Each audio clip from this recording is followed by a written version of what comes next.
Hello, everyone. Greetings from Finland. I'm so happy to see many participants joining this meeting from different countries. My name is Bonn. I am a university lecturer in world politics at the University of Helsinki. On behalf of the Helsinki Center for Global Political Economy and the Finnish Society for Development Research, I welcome you all to the second event of the special public lectures and discussions on new books in global development and political economy. Last week, we had a successful first event on the topic, what the Cold War did to economics, including Ukraine, Russia, and Finland, by Professor Eric Reinhardt, who is a leading heterodox development economist and historian of economic thought. The video recording of said lecture will be available soon.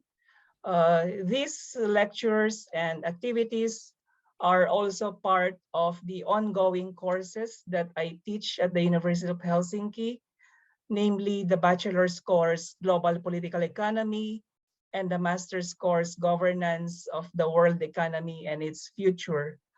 Most of the students in these courses major in some of the most popular study programs at the University of Helsinki. The bachelor's in politics, media, and communication, and a master's in global politics and communication, especially the global political economy study track.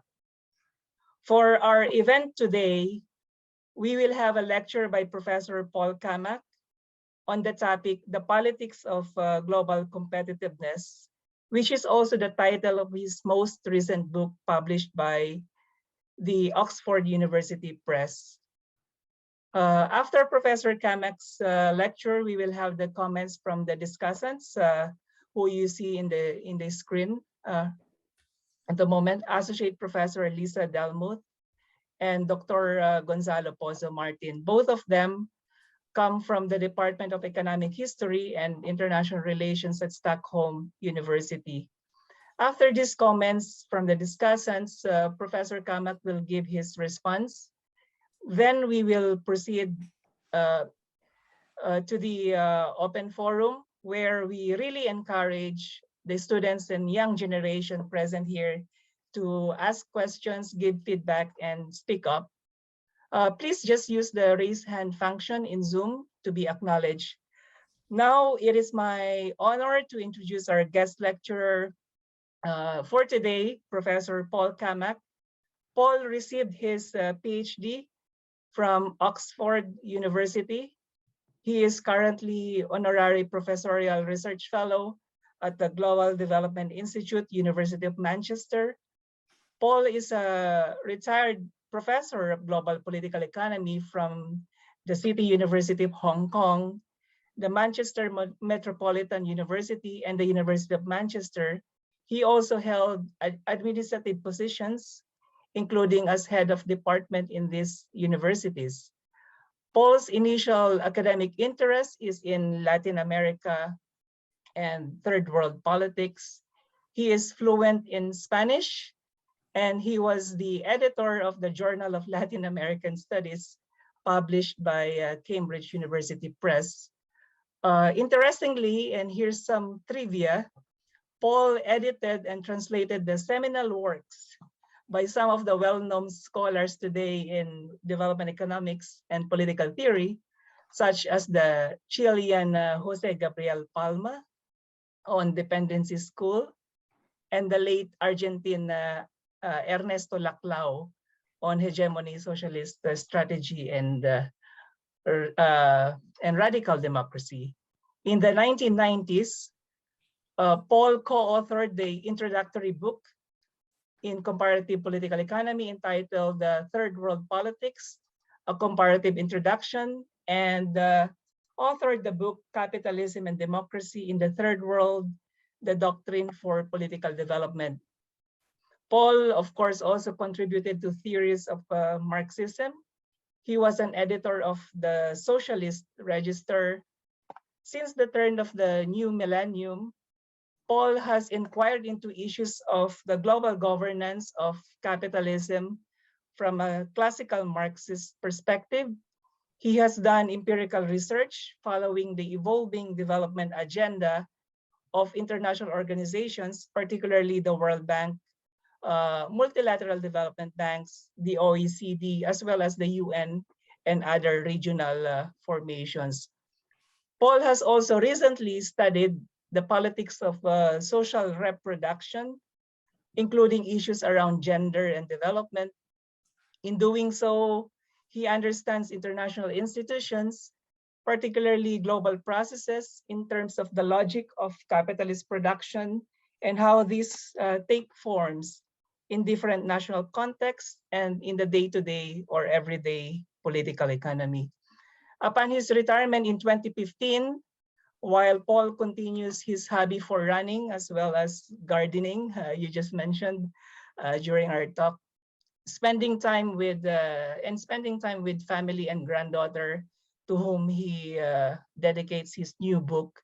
He has managed his own website called What's Worth Reading, where he regularly posts thorough and critically insightful reviews of recent and not so recent books in the broad field of mainstream and critical global political economy. So everyone, I'm also excited. Here's Professor Paul Cammack. Thank you very much, Bonn, for that introduction. You know more about me than I know about myself. I'm going to share my screen so that you can see the slides. I'm very pleased to have this opportunity to discuss this book with you. I hardly need to say this now, but it's the first time I presented it and the first time I've used slides on a Zoom presentation. Well, you kind of gathered that already, I guess. So it may be a little rough. I'll try and keep the presentation to 40 minutes. I'm very keen to have plenty of time for questions and discussion. So let's begin with my telling you what I understand by the politics of global competitiveness. And I'll just go 1, 2, 3, 4, 5, 6 through these statements. I shan't be doing that with every slide. I call it the promotion and practice of policies that create a single universal world market in which all are subject to the discipline of competition.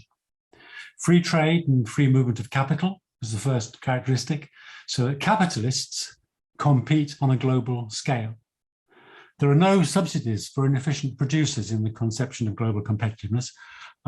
Instead, the idea is to make it easier to start and to close a business so that capitalist development is dynamic and there are no protected producers. For workers, the reform of labour law is key to remove the possibility of jobs for life and to make it easy to hire and fire. In other words, to create a flexible labour market. Along with the replacement of welfare systems that offer protection from market forces by, in inverted commas, social protection. I would say it protects capital, not workers, that obliges the unemployed to find work. And a familiar thing for all of us today, the responsibility of the individual in those circumstances to develop and renew marketable skills. I regard this politics of global competitiveness as the most significant dynamic in global politics today. And the most significant thing about it is that it is envisaged by the global policy elites that promote it as genuinely global. They mean to draw all nations into capitalist development, into the world market. This means that they call on all governments to develop or maintain and improve the disciplines that oblige their own citizens to act in accordance with its logic. So I regard the role of the international organizations that I look at in promoting this discourse as very important.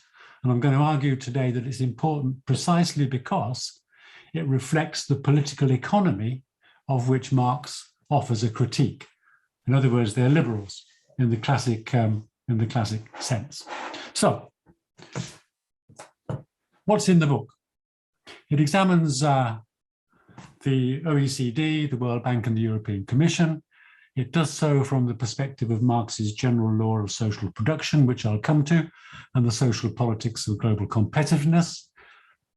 I should have chosen a different word than competitiveness for my idea, shouldn't I? There's a focus all through the book on social reproduction, household labor, and informality.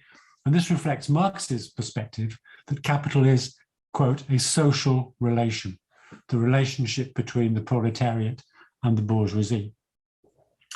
I've read innumerable documents from these organizations going back to 1961 in the case of the OECD, 1978, the first World Development Report in the case of the World Bank.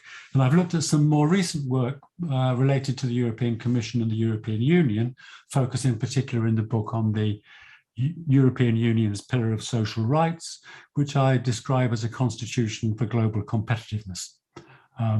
That may be controversial, we'll have to see. And there are case studies on a number of things I've enumerated in the final point there. I'll just say a word about the joint initiative between the OECD, the World Bank, and the European Commission on underemployment and joblessness, because this is an important example of how they share and develop ideas together. This was carried out in 3 or 4 years ago, and it was based on studies made by the World Bank for the European Commission. And then in a second round, studies made by the OECD, again, for the European Commission, looking at 12 EU member states. What it did was it sought to identify specific groups who were insufficiently active in the labour market, such as early retirees, quote, inactive women. If you know any inactive women, that's what they had in mind, and stay-at-home mothers, end quote, unemployed youth not in education and training, and the disabled. And what they were looking for was measures that could be devised to make work pay, in inverted commas, and increase the intensity of household participation in the labour market. So it was very directly about developing the size of the global workforce and bringing so-called hard-to-reach potential workers into the labour market.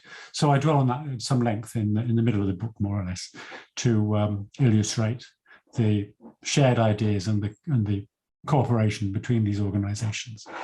Okay, so why these 3 organizations? Well, they are the leading institutions that promote the development of global capitalism or the world market from a classical liberal perspective. World Bank works with practically every country in the world.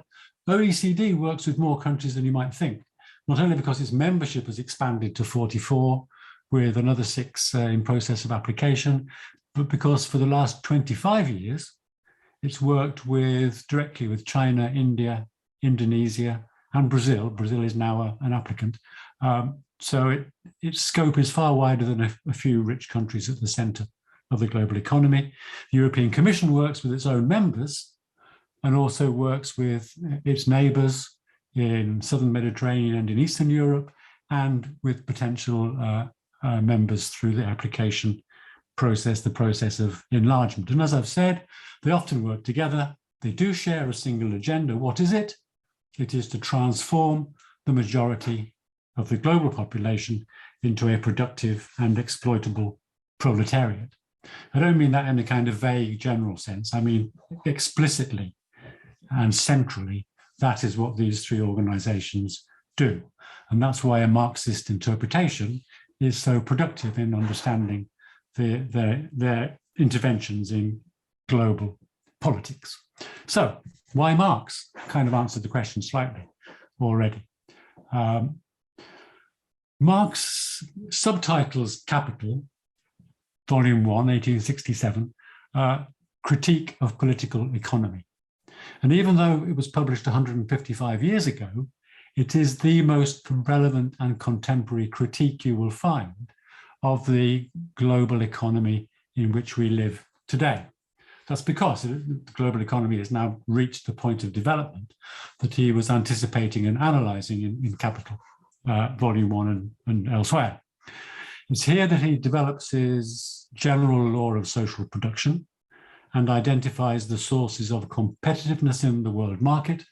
And I focus in my analysis on the capital relation, the relationship between capital and labor, and the immanent, inherent, if you like, laws of the capitalist mode of production that he uncovered.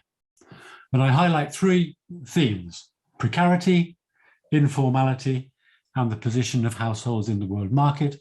And I'll say briefly something about each of those three. First one, precarity.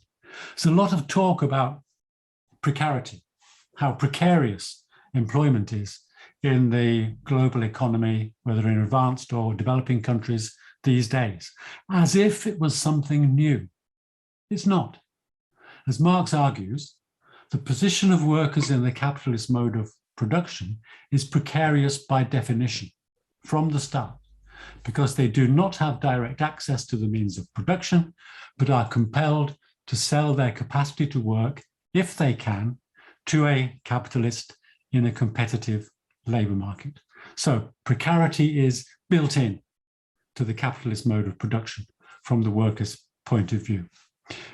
Informality.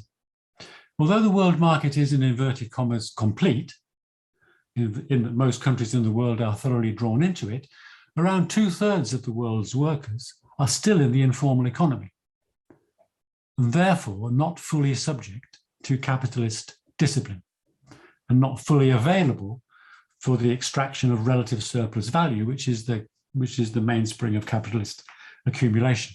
Some people argue that capital needs this to be so, it needs a large informal sector, but I don't agree. Marx didn't agree either. The organizations that I'm talking about today don't agree either. Their argument, and it's been made repeatedly by all of them in recent years, is that informality is a barrier to capitalist accumulation and it should be eliminated. Marx's argument that capital tends to subjugate to itself modes of production that appear primitive from its standpoint, which I'll come back to, is central to this question. And thirdly, households. Some people argue that capitalism requires unpaid labor carried out in the household in order to survive. And it's an empirical fact around the world. Women in particular do a large amount of unpaid labor in the home. But again, things change under pressure of the development of the world market and capitalist accumulation. Marx suggests that capital will seek to commodify much or all of this work, and it's easy enough to think of examples, takeaway meals and all that kind of stuff that I talk about in the book. Again, these three organizations are always looking for ways to involve women more in paid work, and they show no concern anywhere that I've seen for the impact on the household. They think the household will cope through further commodification. They're very keen on migration. There are other things we could talk about in discussion, but those are important social themes around precarity, informality, and households, about the direction of the global economy. Why now? Well, I don't need to dwell on this. This is a summary. Marx's work is more relevant than ever before because the development of the world market has reached a point where, to quote the Communist Manifesto, every country is obliged to adopt the bourgeois mode of production on pain of extinction. But still, well over half the world's poor, as I've said, are not yet fully proletarianized. What do I conclude from that? There is a global class struggle taking place over the subjection of all, including previously relatively well-privileged workers in the advanced economies, subjection of all to the dictates of capital. So we live in an age of global class war shaped by the systematic promotion of the politics of global competitiveness. And it's not advancing because the international institutions want it to, it's advancing because of the inherent dynamics of capitalist accumulation on a global scale itself. Right, so I'm going to give you, instead of giving examples from the book, I'm going to offer you three brief examples, one from each institution, of issues that have developed since the book was sent to the press. I'm going to refer to these briefly. You'll be able to read through the slides quickly, I hope, yourselves. First of all, the European Union's neighbourhood policy. You can make a clearer case in some ways for its enlargement policy, which is clearly intended to oblige applicant members to adhere to the logic of global capital. But I'll talk about the neighbourhood policy briefly instead, because there are two recent documents here, one on Eastern Partnership and one on the Southern Neighbourhood, the Mediterranean Partnership. What they propose to do, I've taken the quotes from the first, you find similar in the second, to promote, quote, genuinely transformational reform policies to build stronger economy, stronger governance, stronger connectivity, and stronger society. What is this? This is an effort on the part of the European Union to get these neighbouring countries to subject their populations to the disciplines of global competitiveness through its outreach diplomacy, if you like. And what they show is the systemic manner in which the EU promotes the politics of competitiveness through a disciplinary process based on systematic surveillance. So they say, to do this, this is the EU document, Council document, I think it is.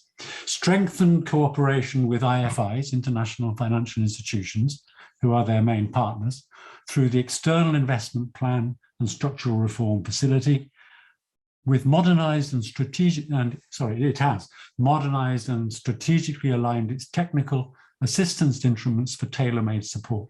In other words, sophisticated methods of surveillance. And it describes an incentives-based approach with objective, precise, detailed, and verifiable benchmarks. People who work in universities, of course, have no idea what objective, precise, detailed, and verifiable benchmarks are if they've been asleep for the last 15 years. Otherwise, they live them every day, and you know what that implies. Just have quickly a look at what they actually say about these genuinely transformational reform policies. What they mean by that, they mean to create a framework for global capitalism, or what the World Bank calls a good climate for investment, and they mean to equip young people to be tomorrow's workers. So I've taken these quotes from these documents. They are representative of the drift of their orientation. You wouldn't be surprised to know. The aim is to create decent jobs and economic opportunities, ensuring prosperity for people living in partner countries.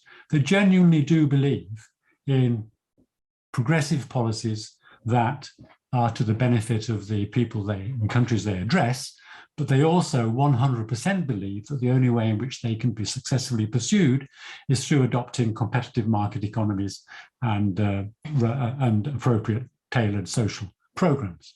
So they talk about investing in people, particularly the young, and better connecting education, research, and innovation with private sector needs so as to prepare the partner countries to face tomorrow's challenges. And if you look at that paragraph there on structural reforms, key to supporting economic development, improving economic governance, attracting foreign direct investment, and increasing economic resilience. You can see the logic of the system they're hoping to spread. Trade and investment need favourable conditions. The business and investment environment must be simple, transparent, and reliable. This requires efforts to ensure a level playing field, improve the labour market, reduce informal work. There's that link again. Improve economic governance, build on rule of law reforms, including prevention of corruption. This isn't a kind of savage capitalism they're promoting. They're promoting a regulated form of liberal capitalism, but it is one that respects at every point the disciplines of capitalist competition or competitiveness. So that's a brief look at the EU. Let's have a look at the OECD. And I drew on quite a number of issues of Going for Growth, an annual that started in 2005 in the book, been published every year since, except for last 2020 when they missed one. It gives you an overview in 60 or 70 pages every year of their thinking on the appropriate policies to secure growth. The latest one, published in December last year, has a couple of analytical chapters. I recommend them to you. They're very clearly set out on structural policies and priorities for international cooperation, respectively, along with detailed policy recommendations that take up half the book, more than half the book, addressed to 44 countries and to the European Union. And these are 4 or 5 page statements, variations on the theme, because the logic is always the same, but they identify different priorities in different cases. So Chief Economist Laurence Boone introduces it as follows. Governments need to act now to address the structural obstacles to growth, build resilience and sustainability, boost productivity and facilitate reallocation, and help people to adapt to change. If I had a euro or a dollar or a pound, for every time I've seen that statement in different forms in OECD publications, I wouldn't be living in Manchester. I would have retired somewhere else much more salubrious, because that is an absolutely consistent theme, right from 1961 onwards, in the way in which the OECD formulates its involvement in the global political economy. If you just express it in a single phrase, it would be, the time for reform is always now. And in fact, they've used those exact words on many occasions. Whatever the circumstances, there is an opportunity. Either if things are good, it's a good time to carry out reforms. If things are bad, it's an essential time to carry out reforms, and so on. And the reform program that they always advocate is a long-term program aimed precisely, as it says there, about boosting productivity and facilitating reallocation and helping people adapt to change. What does that mean? It means that there will necessarily be crises as the global economy develops. There will necessarily be industries that are no longer viable. They should be closed down. There will necessarily be job losses. People will lose their employment. Therefore, governments need to make them understand that process, and more important, shape social protection in such a way that they're obliged to look for work again when jobs are lost. And if I go on to the next slide, you'll see the detail in which they describe it. So this is Laurence Boone again. She summarizes this is their enduring agenda. It does really go right back to 1961. One of the very first things, the very first executive secretary of the OECD said was, there is no escaping the forces of history. Advanced countries must accept competition from developing countries. They must force their own industries to respond. They must accept that there will be crises, job losses, transformation, because there is no mileage in protectionism or in supporting dying industries. So the fundamental idea here, the idea of a social safety net, is that in the first paragraph there, it catches you if you fall out of the labour market. So we do need, in their view, social protection. And in developing countries in particular, they encourage the development of new forms of social protection. In advanced countries which have had a welfare state in the past, they advocate reforms to make it more conducive to forcing people back into work rather than protecting them from having to go back into work. So they want to make it easy to fire workers and hard for workers to stay out of work for long. And in that, they parallel exactly the doing business approach of the World Bank, which ease of hiring and firing workers is one of its key measures of success in developing competitiveness. They want firms that are unproductive not to be supported or protected, but to go out of business. And they want to make it easy to start a new business with minimal social responsibility. At the same time, look at the third paragraph, supporting people through transitions. So this is repetitive because it's the same idea across these institutions, and it guides most of what they do. People will have to accept change because of the dynamic and competitive nature of the global economy. So they say policies should ensure that people are not left behind in transitions, so that reallocation is socially productive and builds resilience. This requires investment in skills, training, and more generally, easing access to quality jobs, particularly amongst the vulnerable groups, and broad-based social safety nets that provide income assistance during transitions and incentivize learning and access to work. Two very important things here that I can quickly pick up on. First one is, these are genuinely inclusive policies. When a lot of people, a lot of things I read, especially from people of my political persuasion, say, oh no, they just say all this stuff, it sounds very nice, they don't mean a word of it. So they say inclusive, they mean it. And the reason they mean it is that they need to draw the majority of the world's population into a productive and exploitable workforce if there's going to be a future for capitalist development on the global level. So it's not, they are nice people. We've established that actually before the formal recording started. But they're not moved by benevolence. They're moved by their understanding of the logic of the global capitalist system. So they want everyone to be trained, skilled, and accessible to capital, I would say for exploitation, let's say for paid work, in a more neutral way of putting it. And that's the logic of global competitiveness that they promote. So let's pass on to the World Bank. I have a kind of confession to make here. I probably have spent, I wouldn't say more than half my time. I spent an inordinate number of hours over the last 25 years reading the output of the World Bank. And I found when I got to this publication, World Development Report 2019, table 3.1, page 59, I could have spent my time differently, because everything the World Bank stands for and everything it stood for since it came into existence is captured in this one table.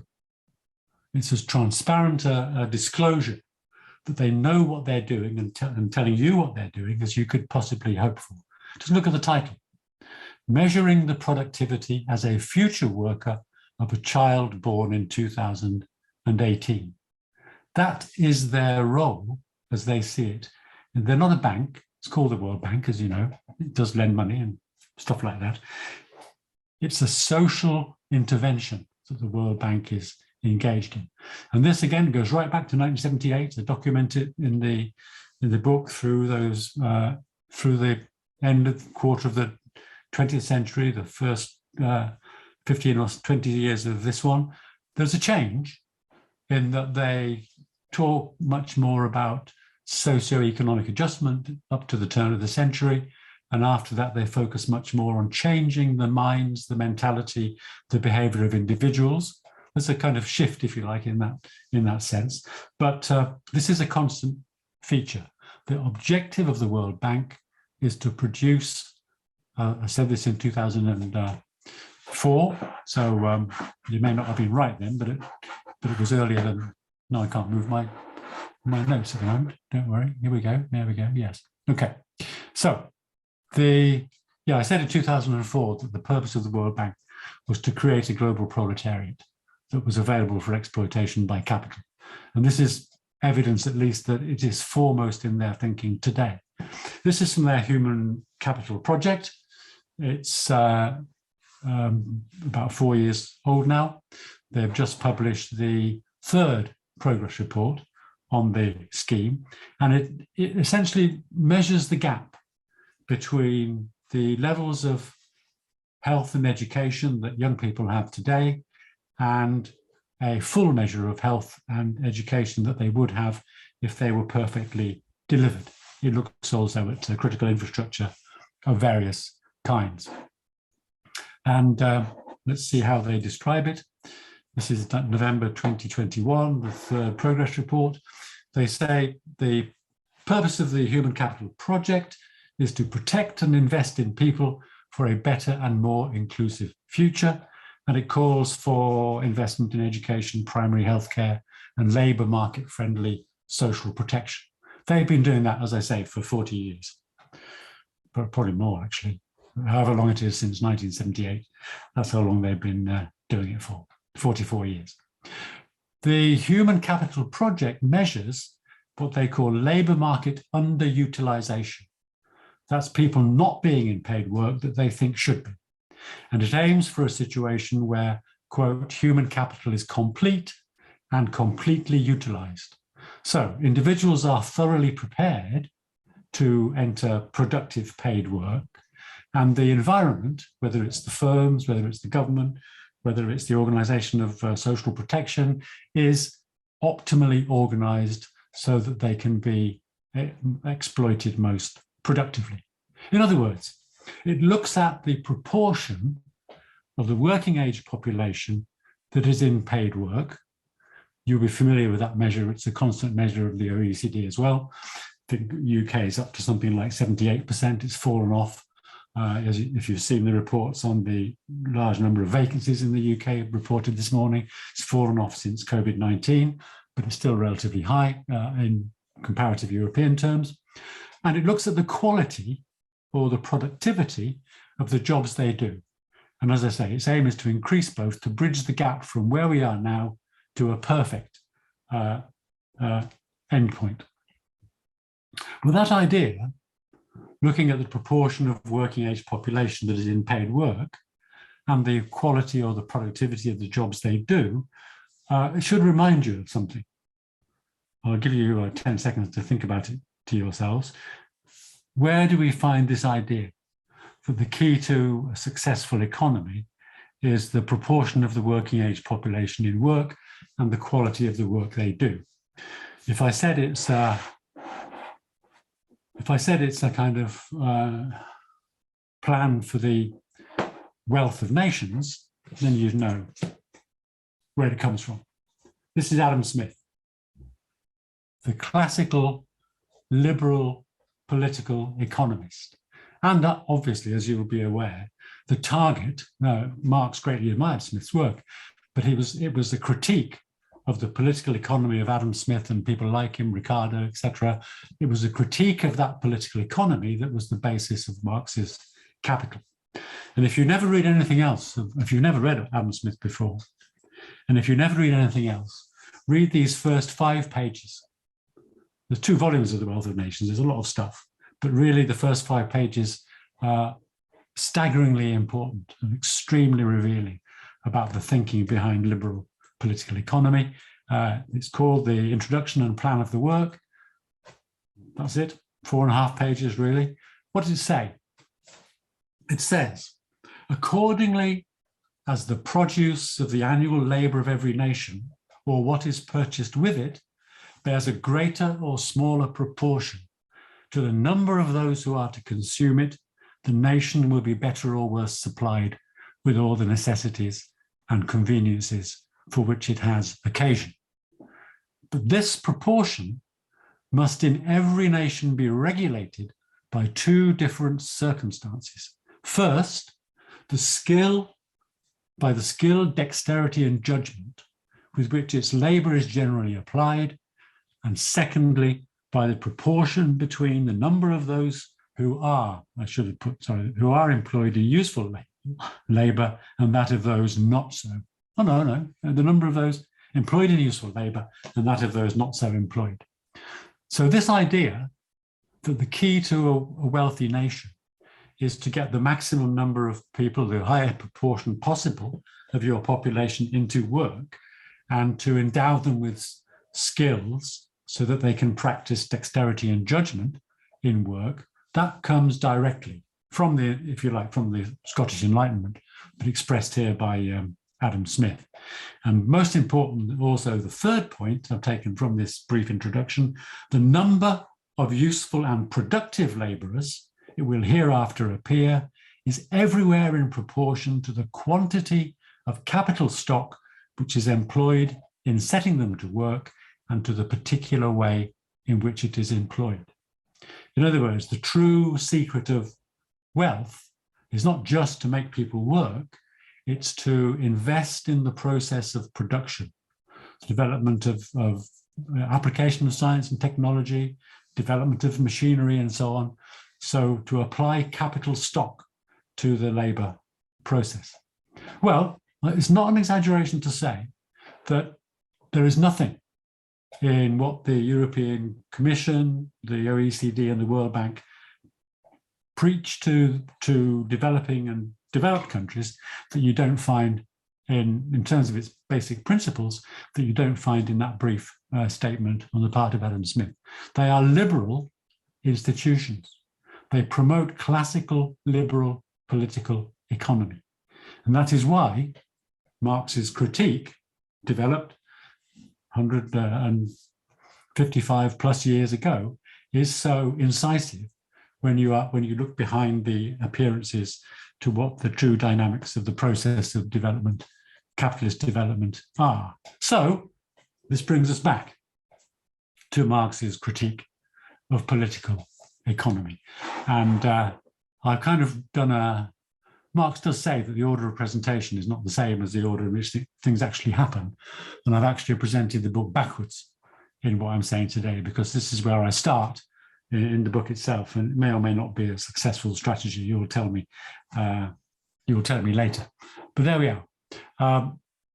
Marx's critique, as I've said, was a critique of Adam Smith and of liberal political economy, which he regarded as obscuring the true dynamics behind capitalist or market-led development. He shared Smith's perspective on the importance of trade in the world market, the roles of the division of labor, innovation, investment in productivity, enhancing machinery, and what Adam Smith called improvement, improving the production process through strategic investment. But he saw competition not as increasing human freedom, but as destroying it. So in his notebooks that are collected in the Grundrisse, preparatory to writing Capital, he says, "It is not individuals who are set free by free competition, it is rather capital that is set free." Freedom for capital is wage slavery, if you like, for individuals. Individuals are subjected mercilessly and inescapably to its discipline. He identified as an imperative at the heart of the capitalist mode of production, the absolute need for capitalists to have at their disposal workers whom they could put to work at a profit.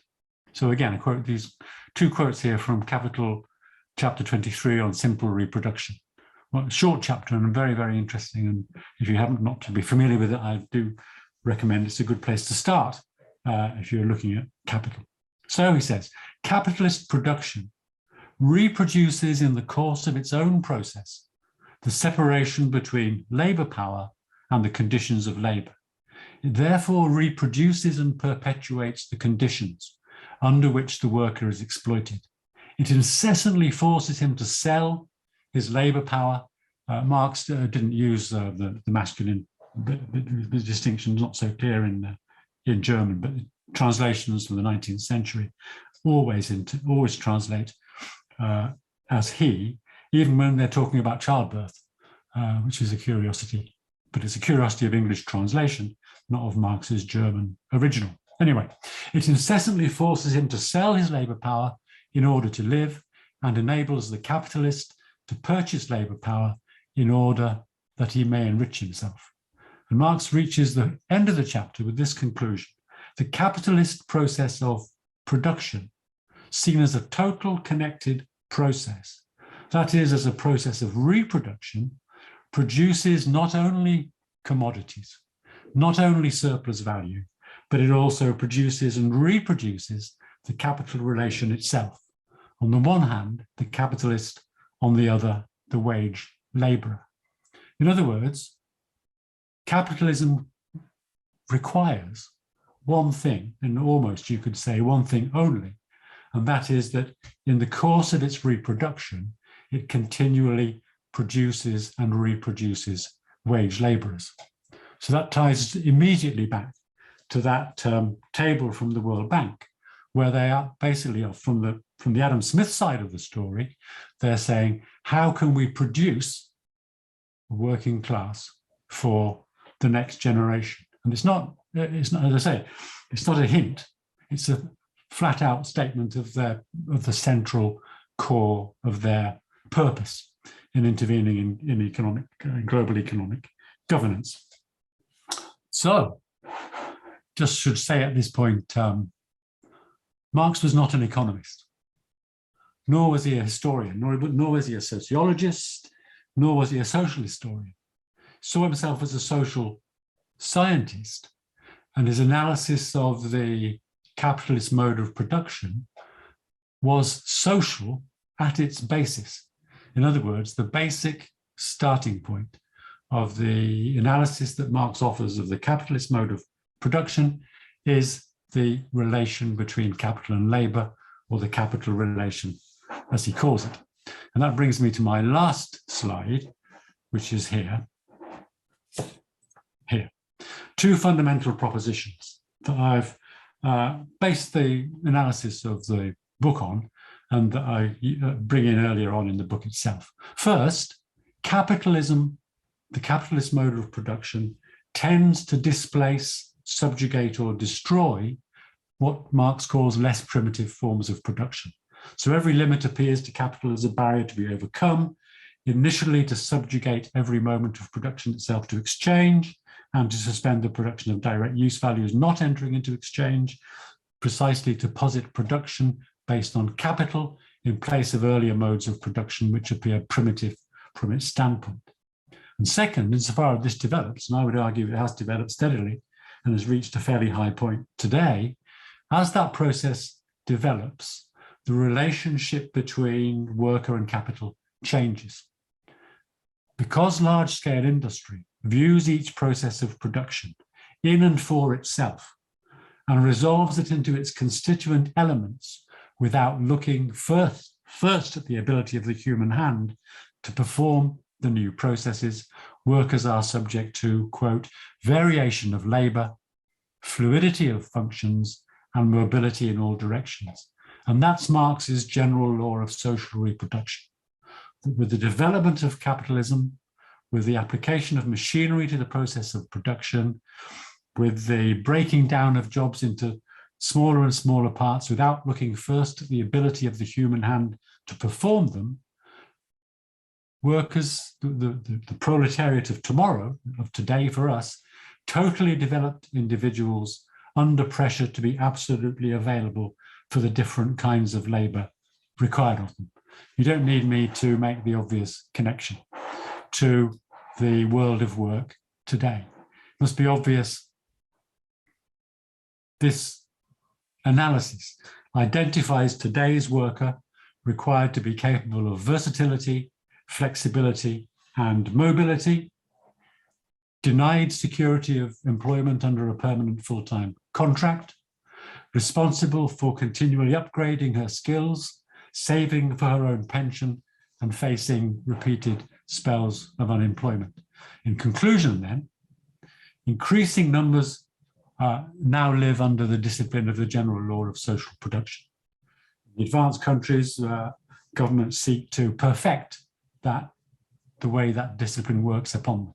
And for those that don't, these three organizations in particular are primarily concerned with subjecting them to the discipline of the general law of social production. Well, that's 45 minutes minus 15 seconds. So I didn't quite manage to do 40 minutes, but thank you. And just to say, although not to dwell on it, there are two further slides with references and website. So thank you very much. Over to you then, Bonn, and I will end my sharing at this point.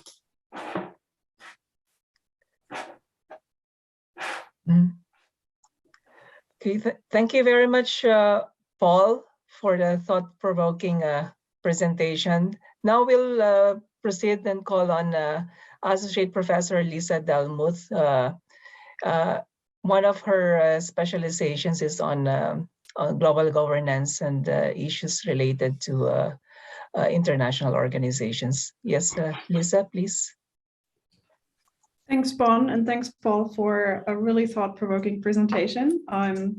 Thanks for having me. It's really nice to be here. Hello, students. It's great that so many of you participate. It was really a pleasure to read parts of the book and to engage with it and to think about it. My own research is more on the liberal tradition, which probably also, as you will notice, shapes my discussion. But really what I would like to do in my discussion is to engage with the book by by providing a view on social change and discourse on global economic governance through the international organization from a liberal perspective, because I think there is way too little cross-fertilization between critical approaches to international organizations and liberal approaches to international organizations. Although you might think otherwise, and although we teach both grand theories, oftentimes next to each other or consecutively, in, for example, introductory courses to IR or to global political economy, I think that these two research traditions have largely developed alongside each other, and that there's very little communication. And I think that's very unfortunate, because when I read Paul's book, then I think it really raises issues that liberals care about as well. I mean, it really is a great account of how IOs, international organizations like the OECD and the World Bank, shape global markets and shape social change and discourse and generate global inequalities, not only between states, but also between different groups with different material conditions within states. What I would like to do is to basically provide an alternative account of discourse about economic conditions and economic developments through international organizations that is grounded in cognitive and social psychology, which falls more into the liberal tradition. And for this purpose, I will try to persuade you about 3 core propositions, and then I will ask Paul and the audience how these might be complementary to each other, and how, you know, social psychology approaches to IO could be complementary to the kind of historical materialist approaches of Marxism. So the 3 core propositions are that A, there are different types of elites in international organizations. B, these elites have beliefs that are profoundly shaped by both material and social circumstances.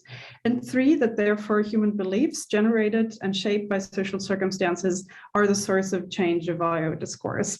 So I will focus on individual humans. And regarding the first point, that there are different types of elites in IOs, I think that we can safely say that elites typically have the greatest access and input to international organizations. Research across different traditions has shown that elites take decisions in international organizations, they implement international organizations' policies, they lead business and civil society advocacy vis-a-vis these organizations, they contribute knowledge to these organizations through research, for example. They shape public perceptions of these organizations via the media. And what these elites think about IOs is therefore likely to be really consequential for not only the capacity of these organizations to govern, but also the way in which they govern and the discourse that they are shaping. And I think the notion of elites could be generally understood as consisting of people who are influential and in leading positions in their respective economic sector, and that are striving to be politically influential. So just think about, for example, the economic elites. For example, the international banker working in the World Bank could have a BA from Helsinki University, you know, an MA maybe from Swarthmore College, then maybe first an employment in the private bank and then a career in the World Bank. Or think of somebody from the bureaucratic sector, for example, a person with a political science background working at the Finnish MFA, then perhaps chairing a committee on, I don't know, climate change and development in the OECD via this national employment. Or imagine a social anthropologist who is engaged in the global justice movement, you know, in the 90s and 2000s, participating in demonstrations against global economic institutions on the streets. So my point is that there are very many different types of elites in international organizations whose views matter and who are socialized in very different ways. And that's my second point, is that I think these beliefs have these elites' beliefs that they are profoundly shaped by both material and social conditions by way of socialization. This is because these different elites are educated and, I mean, you could say that they're in general more educated than the average citizen, and that they're more likely to get in touch with this dominant discourse about the global economic order and this liberal discourse that they then buy into and get vested interests in and support.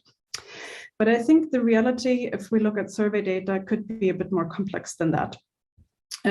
Because there are these different types of elites across different sectors. They are socialized in very different worlds, and they develop very different interests. So sometimes I wonder, and I would love to hear Paul's thoughts about that, if you know, a historical materialist account can accurately capture or provides an accurate image of what citizens and elites really think about international organizations and how these perceptions may vary, because I think that matters a lot for the sustainability and the viability of this global discourse system that rests indeed on liberal economic theory. And that also Paul's book very eloquently and elegantly criticizes. So what we have in recent research done, for example, is to look at World Value Survey 7 data from 45 countries, representative citizen samples from these countries, and survey among different types of elites, almost 900 elites who work in 6 different sectors and in 6 different countries. And these sectors were partisan, political, bureaucratic, business, civil society, news media, and research. And the 6 countries covered were Brazil, Germany, the Philippines, Russia, South Africa, and the United States. And in the end, unfortunately, funding for South Africa from the World Value Survey 7 didn't come through, so we couldn't include that in the comparison. But what we did with these 2 types of survey data was to compare elite and citizen beliefs toward international organizations. And I'm saying this because I think it links to the idea about how we could bring about social change of this dominant liberal discourse that is detrimental in many ways. And what we have found is overall that there is actually moderate confidence in the current world order across citizens and elites around the globe, if you want to see these 6 countries as representative in any way. So first, international organizations, they attract moderate legitimacy. Citizens hold medium levels of legitimacy beliefs, we find, when we use the measure of confidence in these different organizations, and elites hold actually moderately high levels. So there is no real, in the data we don't really find that there would be a legitimacy crisis of IOs or an upsurge of approval either. And so legitimacy beliefs toward IOs among elites are notably higher than those for citizens, but they're still moderate. So like citizens, elites tend to have somewhat more confidence in IOs than in their respective governments, which is also interesting to think about as a benchmark. But some IOs attract greater legitimacy beliefs than others. So it is actually interesting to look at different sectors here. Both citizens and elites differentiate between IOs when they express confidence in them. And oftentimes, in quite similar ways. So citizens on average, they think that the WHO is most legitimate, followed by the UN and the International Criminal Court. Then come the WTO and the World Bank, and the IMF is seen as least legitimate. So you can already see that the economic institutions, they enjoy least confidence among citizens. And this is largely the same pattern we see among the elites. They give the WHO the most legitimacy, followed by the UN, and then the International Criminal Court, and then come the World Bank, WTO, and IMF. So there is something about the issue area that we're looking at, and that IOs that are engaged in human security governments like the ICC, the UN, or the WHO, that they tend to enjoy higher levels of confidence among citizens and elites than IOs engaged in economic governance like the IMF World Bank and WTO. Unfortunately, we did not examine the OECD, otherwise I could have cited that here as well. But that leads me to my third point that I wanted to make, and that is that I think that human beliefs shaped by social circumstances could be the source of future trajectories of global governance and future changes to the overarching dominant liberal discourse that supports the current world order. I also, I see that my time is soon up, so I will skip a little bit of what I wanted to say. But I think that it is important to think about that the elites and the citizens that we examined are actually divided over their confidence and legitimacy beliefs. And we have also thought a little bit about why they are divided in their confidence towards IOs. And what we basically find is that there are big differences between countries. It matters what historical relationships countries had with IOs in terms of how the social context shapes what citizens and elites think. But there is also more to it. There is this individual level variation that is really fascinating to think about. It is a lot about cosmopolitan identity, social and political trust in general, in terms of how likely you are to support the global world order. So it's actually that people make a lot of judgments based on their own trust in people as a whole and in their domestic political institutions, and they oftentimes extrapolate that to IOs. And I think that's interesting because it kind of speaks to the constraints that we are facing when we're thinking about how we can induce social change or change to dominant discourses. Then we have to understand that we're all basically that we may start with the same cognitive preconditions, but that we're all shaped by our respective social circumstances. I also think that there could be a problem with political representation because elites, global elites, but also domestic elites, they consistently overestimate the support of their citizens for the current world order. And that could be a problem if we adopt a broad definition or understanding of political representation, which could go beyond, governing elites as being representative, but also extended to bureaucrats, business, civil society, and researchers, perhaps, sort of representing citizen views sometimes in the global realm. There have been called transmission belts and the like. So I guess with these reflections, I wanted to ask 3 questions. Because I'm wondering if psychological and Marxist approaches could be fruitfully combined, given that, I think we share the same starting concerns about global injustices, but the theoretical and empirical approaches vary widely in how they're investigated. But my second question is, how do citizens and elite perceptions matter for Marxist critiques of the global political economy? Does it matter for Marxist approaches at all what citizens and elites think and why they think the way they do? And the third thing I was wondering was how, if individuals can overcome organizational identities as liberal institutions. Because when Paul's book basically alludes to the fact that we're facing sticky global bureaucracies. Maybe they can engage in incremental change, but they have this historically built liberal identities. And I think that's absolutely correct, but I'm wondering if Marxist approaches could benefit from thinking about how individuals might overcome these organizational identities and thereby perhaps push for a more just and effective global order. Thank you very much.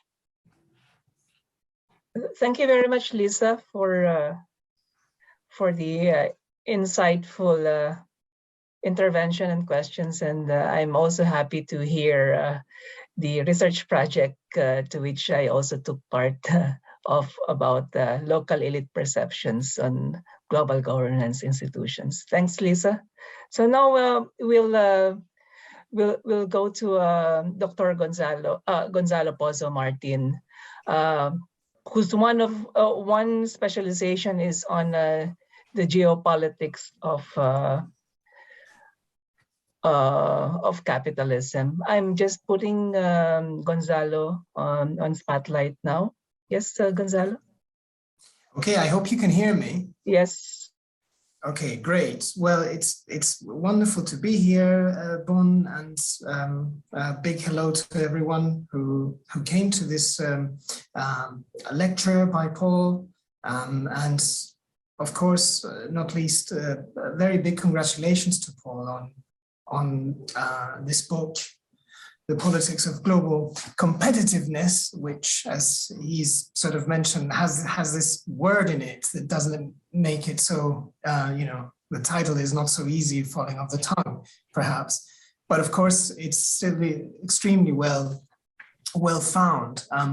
Even in the evolution of the title of this book, you can trace Paul's thinking from previous works, which I think is quite relevant. I mean, one thing I'd like to sort of underline is the fact that this is closing into a kind of life project where by the decades, at least 2 decades, as long as I can remember, following Paul's work, there's a number of sources and events and processes that are amassed into pushing the basic argument that is summarized in his lecture forward. So there's a long kind of context of years of developing the same kind of thread and the basic kind of argument. And you can see, therefore, a lot of robustness and strength. And then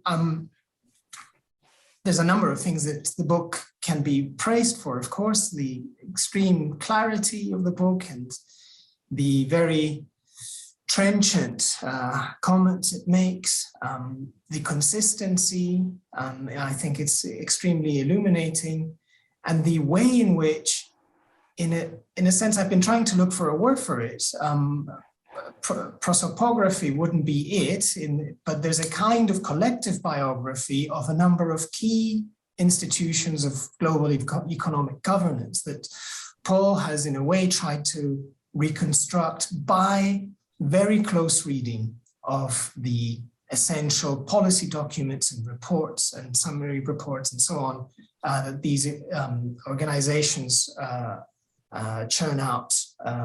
And that, as he says, he's sort of investigated for even more decades back, so maybe all the way back into the 60s and so on.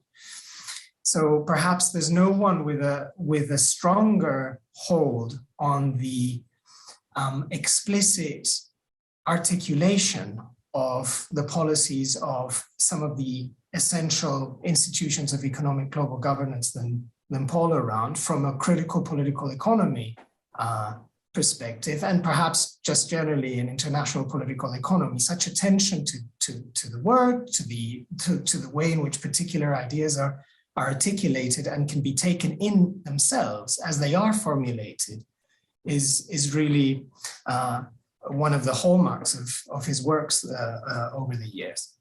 I mean, other than that, there's so much else that can be praised in Paul's book, and I'm not here to do that, as you might have guessed.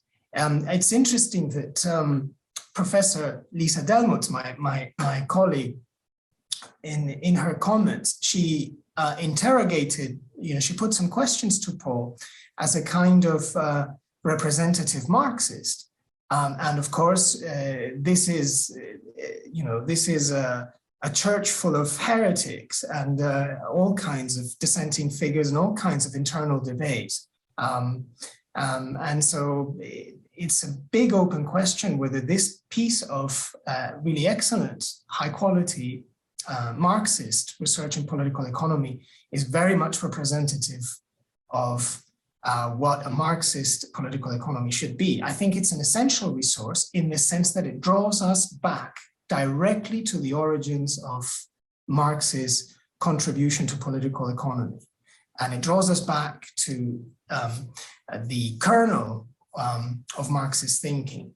But that said, there is a very wide-ranging scope of Marxist scholarship, and very often very divergent, both in terms of methods and in terms of conclusions to Paul's work. And incidentally, I think that one of the segments of the book that I most enjoyed reading was precisely in the introduction, where you critically place, in an extremely synthetic way, your own arguments within this broad scope of Marxist scholarship on the issues that have animated you. Okay, so I could carry on saying nice things. I want to come down to things that I have some problems with, and I think again, these labels, liberal Marxist and so on, can be in a sense often misleading, because I think some of my comments will echo some of the questions that Lisa has put to Paul, and some of her comments. I mean, I want to essentially take issue with two, maybe three, if I have time, broad questions. The first such issue concerns methodology. And here I'm really just partly acting as a critic, as a critical reader of your work, but also just, genuinely very curious as to how you've put this research together, and how much the evidence, the body of evidence that you've amassed over the years, to what extent that body of evidence, those sources, can sustain the kind of very clear but very strong conclusions that you draw from them. So very basically, in terms of methodology, I mean, the work proceeds by interrogating the self-representation of institutions like the World Bank, the European Commission, or the OECD in their own terms, as they present themselves and their ideas and their aims in their own documents.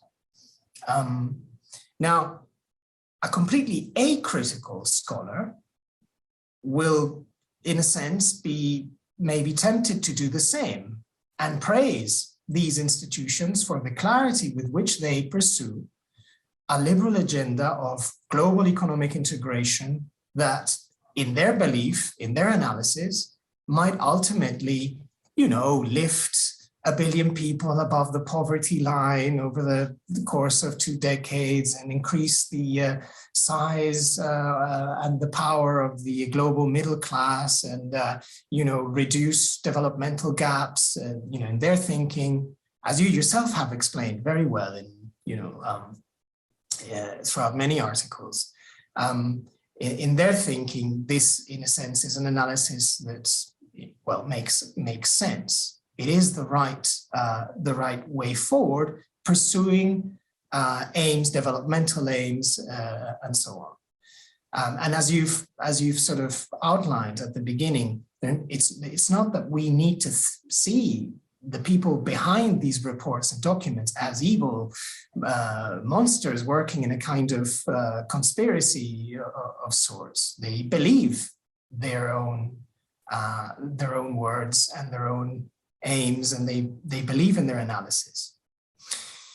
The problem is that this is essentially, or let me put it slightly differently. Would it be fair to say that you do something very similar to this kind of naive liberal defender of the economic global regime, but from a very critical perspective? So you take their words, in a sense, at face value, and map them on to the basic rules of capitalist accumulation as Marx defined them, And basically, you've made your case. In other words, it's you draw the opposite conclusion from, say, a naive liberal defender of the institutions of economic global governance, but you do so by essentially the same methodological steps. See what they say, listen to what they say, and read what they have to write about a number of issues, and take it from there. Now, there must be, and I think that at least this is something that causes certain amount of curiosity in me. I mean, there must be more instances of internal logical inconsistencies in the way these policies are articulated. There must be forms of uncertainty, false steps. I mean, after all, the plan is to create a world in the image of global capitalism, if we go by what by your argument. But that isn't an easy task. And the way to do it isn't always completely clear and consistent, right? So also I think that if you took, for instance, the European Commission's documents on, say, other issues, say issues concerning foreign policy where humanitarian values were involved, you would never treat them with the same degree of credibility. You would, I suppose, I'm guessing, you would stand back with a certain amount of suspicion and suspend belief in that, in the idea that these documents actually have a direct link to the aims and views of the people who've written them. So I wonder, I mean, I imagine that the coincidences between these documents, your sources in your work that come out of the institutions, these three institutions of economic global governance, and Marx's forensic analysis of capitalism are so stark that you feel that there's nothing more that needs to be done. In a sense, the case is so blaringly obvious that it's made simply by virtue of putting the similarities together. But there must be more complexity in the analysis of the documents themselves, not least the very notion that we take them for granted, we take them for serious, we take them for what they seem to be, and we take them as a direct representation of ideas and beliefs and values of the people behind those documents. So methodologically, I'm really curious to know whether this is as neat and as simple as it seems when one reads through the book. That said, that leads me to a second problem, which is more of a theoretical or a set or a little cluster of theoretical issues. And I'm going to try to be as brief as I can here, because probably, I mean, I haven't kept time, but probably I'm already stretching it. Now, what emerges from the kind of methodology that you deploy so carefully is an image of very monolithic, very self-contained actors, international actors, without the sense that there are deep internal political contradictions at the heart of them, emphasizing their position of, emphasizing their kind of Olympian separation from very bitter interests of conflict between different segments of the capitalist ruling class, or indeed between different state elites and between different countries that are members of these organizations. That second bit is something I want to come back to a little bit more in a second. That won't surprise you. But what is presented here is an almost totally smooth, self-contained, and completely very, very consistent image of institutions of global governance, as if they had no internal politics or very little internal contradictions. And again, I'd be interested to know if that's how you respond to that, whether you're comfortable with this kind of research project that lands you in such a clear picture of what is going on at the level of economic global governance.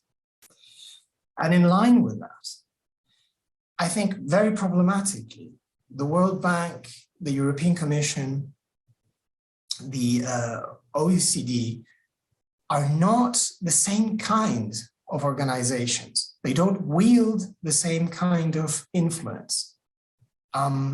They don't position themselves in the same kind of direct relation to actual policy.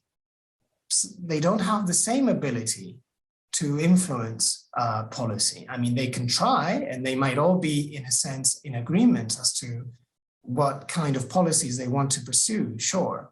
But the World Bank and,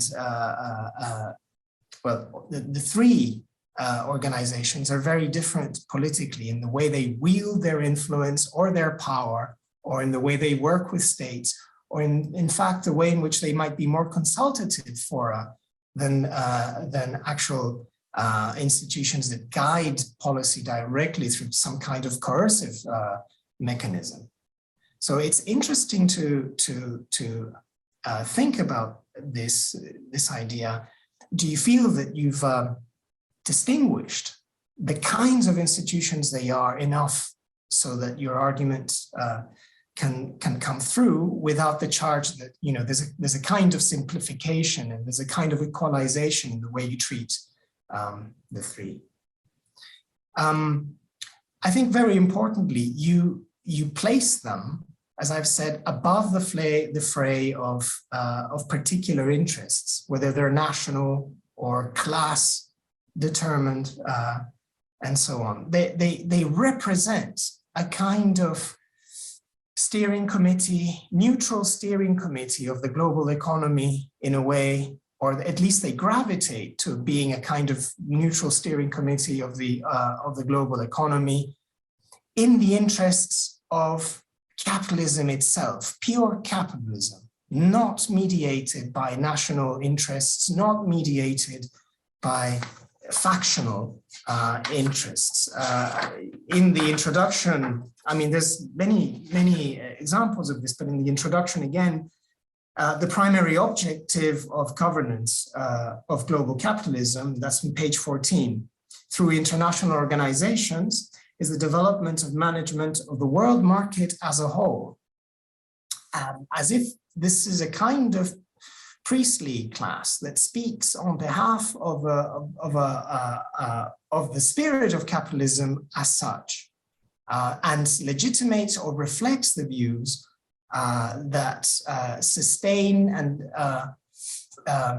reflect the way in which capital accumulates, and they're not again captured in any kind of way by, let's say, partisan interests of whatever sort. So again, this is a question that I know that you've debated before, and I know it's been put to you before. This is by no means an original question, but I think it's well worth hearing your thoughts on that. At any rate, if it is that, how does it happen that these three international organizations, these three very complex bureaucracies and organizations and so on, acquire the ability to take the more panoramic and holistic view about the interests of capital accumulation and the correct aims in pursuing that, so much so that in fact they're echoing Karl Marx's also perfect analysis of capitalism. Yeah, so I think that's, in a sense, it might well be the case that you're right, but I think it's an incredible coincidence and might be worth thinking about it, because what happens, does it never happen that these organizations take a, say, faux pas, act incorrectly from the telos, from the aims of capitalist accumulation and reproduction? But if they do, if there have been mistakes and so on, are these simply accidents in your analysis? are they simply, things that eventually could happen, but there's a strong tendency in their general work to keep the line that you're arguing that they keep for the reasons that you argue that they keep.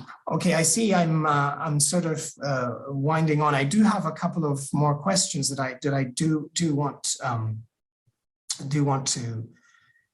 to put to you very, very quickly. The question of a Western-led economic governance, or whether it's a more genuinely global governance. At some point in the book, I believe it's in chapter 1, if memory doesn't fail me, you note how even these institutions would welcome the rise of the non-Western economic fora, such as the G20 and others, because they're so convinced in their belief about a neutral kind of capitalist accumulation.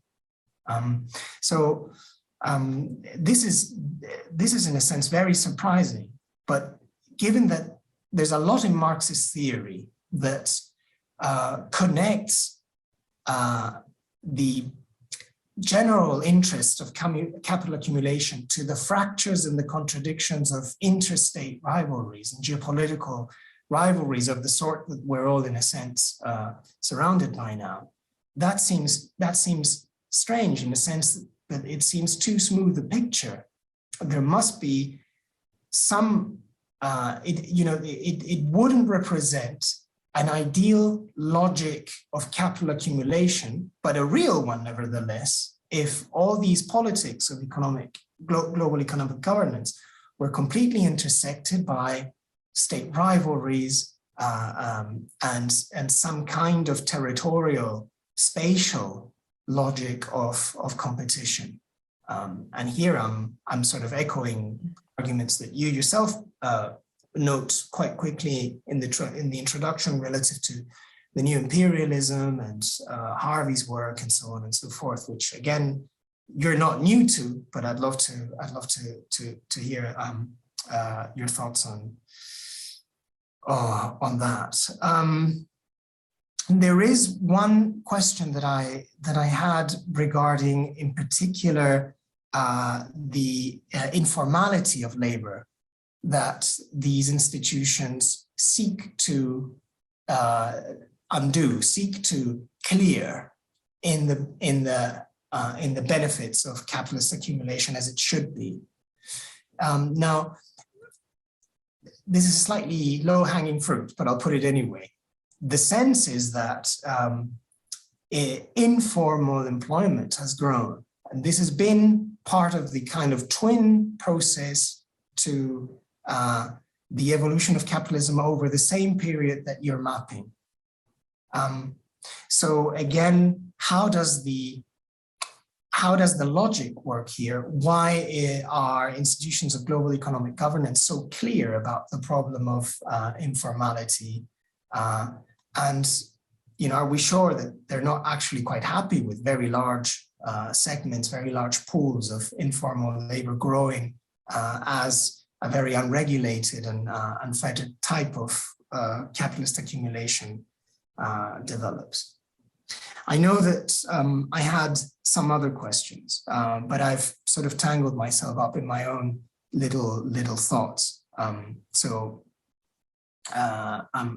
will leave it here, but I'd be really curious to hear what you have to say in some of those questions at least. Yeah, thank you very much, Gonzalo. Paul? This sounds like a ploy on my part, but we only have 13 minutes left, so I'm going to be very brief. But I look forward to listening to those two rich comments later and trying to figure out some convincing answers. I'll be very brief. It's my own fault because the book is mostly full of material directly from these organizations. But actually, I'm not interested in the organizations per se as drivers of any kind of change. My argument is, and I hope it's come out in the presentation, what is driving all this is the contradictory development of capitalism on a global scale. And the reason that I would, despite You know, are they so clear? Are they consistent? I just make two very quick points to both discussants. One is I don't actually know or care what the people believe who generate this stuff. They're highly sophisticated, highly educated. Do I think they understand the dynamics of global capitalism? Yes, I definitely do. And it's over and over and over and over again reiterated in the output of these organizations. And you can't, I think, easily step back from the fact it maps on exactly to the classical political economy of Adam Smith. I mean, in a way, the reason they're so consistent is they're very, very simple. You knock on their door and say, what should we do? They say, get as many people in work as possible, make it possible for them to be productive, make sure capital has a strong hand over labor. That's your answer. It is simple. And so in that sense, at least, they are identical, these organizations. They may be different in other ways, of course they are. But this is a low-hanging response. If you'd like to spend 25 years reading all this stuff and tell me different, then I shan't be around to know the results, but good luck with doing that.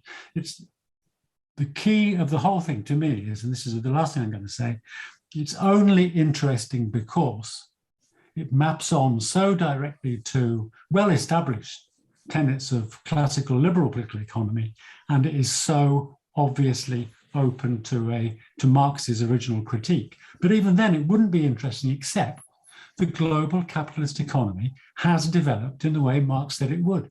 We do have 0 hours contracts. We do have the destruction of welfare systems in advance. All the ideas people had in the 80s and 90s, whatever persuasion they came from, have been proved false. What has triumphed is the development of global capitalism under the pressure of its immanent laws. That's what matters to me. And so that's why I never bothered to interview anybody or try and meet anyone from these organizations. I honestly don't care what they would say to me if I presented them with this material, because the connections between liberal classical political economy, the Marxist critique, and the world in which we live in today are irrefutable, and they stare you in the face. So I'll stop there because I do want there to be space for some people at least to raise questions I can also think about later. But thank you very much for those very rich and considered comments.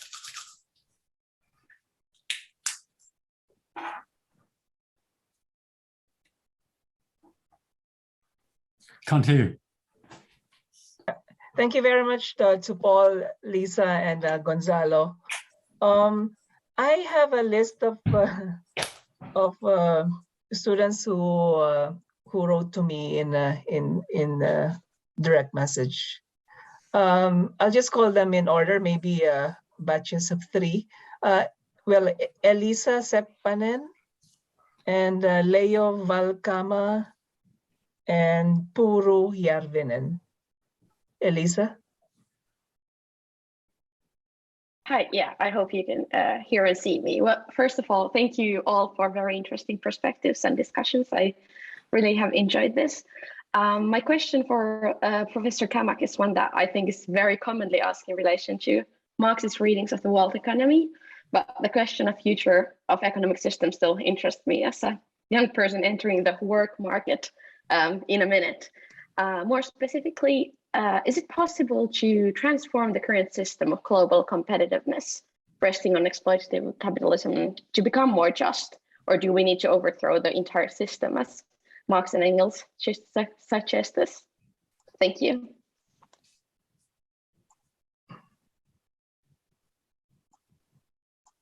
Yes, Leo. We're taking 3, aren't we? Yeah, Leo. Hi, thank you very much for the great lecture, and I did really enjoy the readings.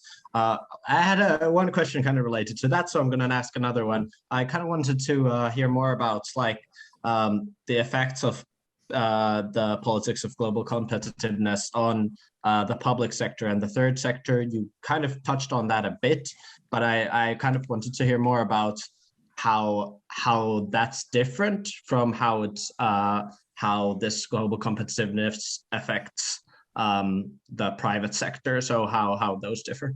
Thank you very much. Yeah, thanks. Puro.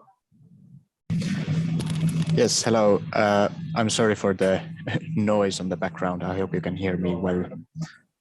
And thank you very much for the great openings and the readings that were very interesting. on the question part, what do you think, Professor Cammack, could there be like some challenging international organizations to challenge this kind of current view on global competitiveness, and what kind of coalitions or other challengers do you think could be possible, or if this kind of global cooperation would be possible to challenge these organizations in the first place, or does the change have to come always on a local perspective? So, for example, some global unions or etc. Thank you. Thank you. Yeah. Last Yeah, speaker, Paul. you're coming from a very interesting location, I must say. Whatever it is, it looks great. I'm going to be disappointingly pessimistic. Time of the global financial crisis. Almost everybody who was critical of these organizations and of the trend of capitalist development said, that's it, neoliberalism has failed, the whole thing is completely collapsed, they'll have to think of an alternative. They haven't. They've redoubled their efforts to push forward the logic of capital across the global economy. And they've succeeded to the extent that those strategies remain in place. We've seen politics of austerity. We've not seen any capacity on the part of any social or international coalition to resist it. So anyone can say, yes, we must all fight for change, but I think it's difficult to see. And my reading of Marx would be, this is the long run, this is capitalist development. It collapses in the end under its own contradictions. But my point about capitalism is, against people who took the view that Marx was Eurocentric and all that nonsense, capitalism was dominated by European economies when it was in an early and primitive stage. It's still far from developed fully on a global level. So is there hope for change? Yes, not in my lifetime, possibly in yours, maybe not. But that's a scientific question. It's not a moral question. And just on a more empirical level, look at the United Nations Development Programme, UNDP. Look at the dominant themes around climate change in the international organizations. They have one thing in common. They unreservedly buy into the free market, competitiveness and capitalism as the means by which solutions to the various issues of development and issues of responding to climate change will be dealt with. Will they be right? Will they be wrong? I don't know. But the logic of capitalist hegemony is so pervasive that I couldn't offer any, I have no grounds for offering hope about an alternative path coming forward. I'll stop there, then you can get another round of questions in maybe. Yeah, I got questions also from Helena, and then is that Sintong and Juego. I'll just have to.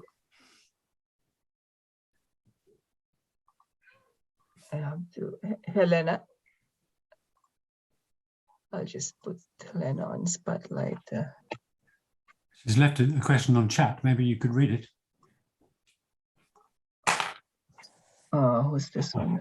Or maybe I could. Yeah, from Helena. Yeah, do you see any good alternatives to the current economic system? Yeah. What do you think is necessary to change to make the economic system more just to both workers and the environment? And I think I got questions as well from Juho. Are you around? Me. Yes, Juho. Yeah. So my question was, do you imagine it would be possible to have a world that is as interconnected as the one we have right now without the relationships of kind of like the global capital and the exploitation of the global workforce? And thanks for the lecture. And then Sintong, would you like to say something? I'm not sure where Sin. Yes.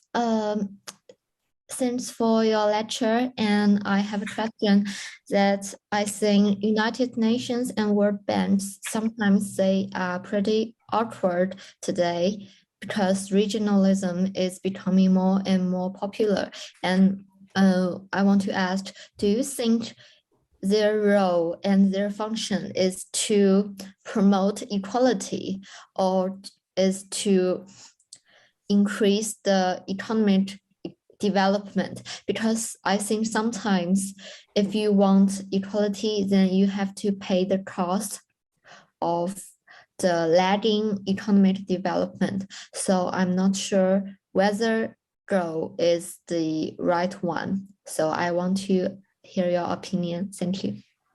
Thank you. Paul, there's also a question from Sophia here. Yeah, how do you see the role of this Gramscian idea of cultural hegemony in perpetuating the current system and reproducing the labor force? Okay, let me start with the last one and go back also to something that Lisa said about how important it is to have legitimacy. It's only important in one respect. It's important to elites committed to the global development of capitalism that non-elites behave in the ways that they must behave if the development of global capitalism is to go forward. And they may do so because they give credence to the ideas they hear. They may much more likely do so because they really do have no alternative than to look for work where they can. If you're facing a situation where welfare is being cut, where wages are not going up, where sources of redress against sacking don't exist anymore, where labour contracts are being rewritten to remove the role of workers, you don't necessarily welcome it. It's a funny way of putting it to say that you would give it legitimacy. I know you weren't referring, Lisa, to these specific items, but the only thing that really matters is, do people behave appropriately?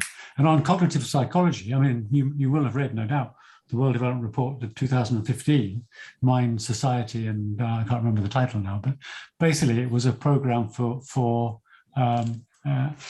brainwashing the working class into following the dictates of global capital, and very consciously expressed as such.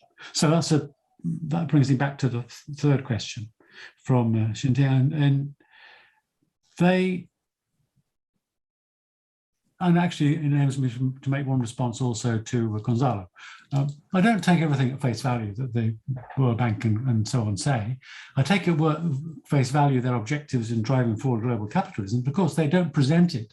They don't come along and say, we want to exploit workers mercilessly all over the world, and you've got to, they say, oh, this is empowerment. This is empowerment, or that. And in relation to the last question there, Xintong, they say this is equality. This is raising those who are excluded. Those things are true in a way, but that's why I introduced that quote from Marx.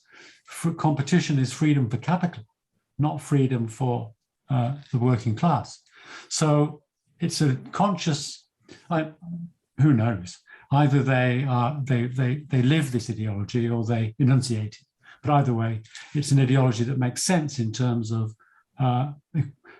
fitting people physically and mentally to the roles ascribed to them in a globally competitive economy. Whether this interconnectedness could have happened without capitalism, forgive me, Juego, for saying this, that's an impossible question. There's absolutely no way of answering it. Who knows?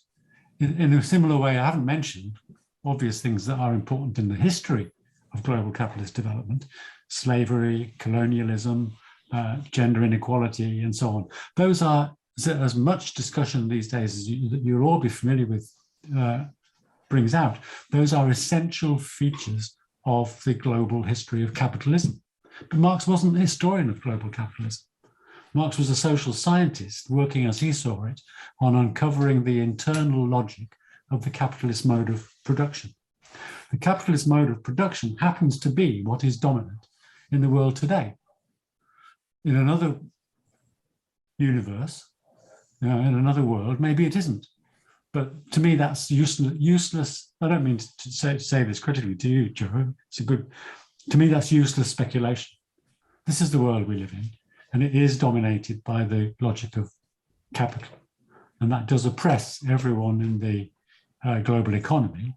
And it is consciously, consistently, and daily driven forward by these organizations, who are no doubt full of people who believe that what they're doing is, given the circumstances, in the best interests of everyone they address, and in terms of looking at, you know, inequality around the world and the gross disparities between different countries, different regions, and so on.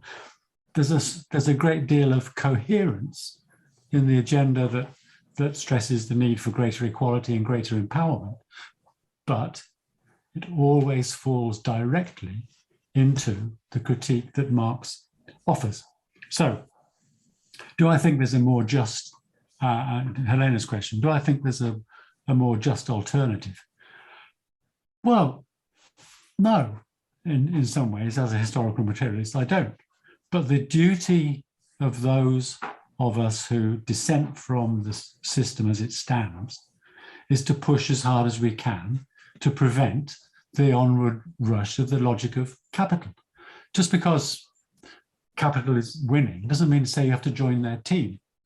You can, in our own ways, obviously people entering the job market, and most of you students still present will do, you can't magically invent an ideal job that gives you security and enables you to do only good things in life. That's not the world we live in.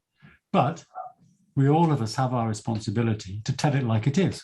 So my contribution, feeble as it may be, to greater justice in the world is to point out the underpinnings, sinister underpinnings of the discourse that these organizations develop.